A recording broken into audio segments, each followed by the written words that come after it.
it was in the 1967 war in Israel. A lot of people have no idea about this. The Israeli Air Force and then ultimately Navy attacked an American ship. It was a NSA spy ship and strafed the hell out of them and eventually shot torpedoes at them and tried to sink the ship. So the important thing for people to understand about the incident is that the crew members, ever since they started speaking out decades ago, they've been absolutely consistent about what happened that day.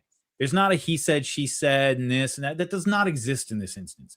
You have to believe that the entire crew, let's steelman the most generous interpretation of what the rationalizers of the Liberty incident say.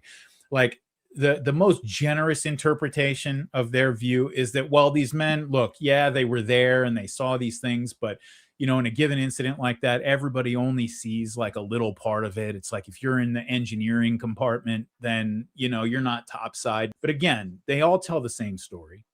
They all tell the same timeline of events. And when you look at the exposed lies that have come out over the years, like the fact that they tried to say there was no flag flying, it's like, well, we got the signalman who was on the bridge on watch at the time, the guy literally in charge of running the flags up and down the poles. And then it gets burned up in that initial attack. And what did they do?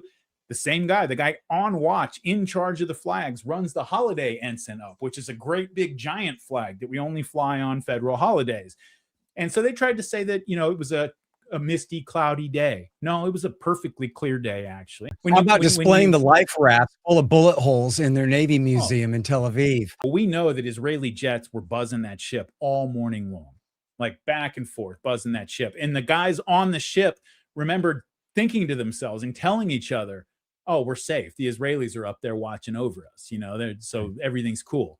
And nobody's going to come bother us, the Egyptians or all the bad people, who might attack us. Why we're safe from the them. Israelis admit that, by the way. Yeah, the Israelis admit what you just said.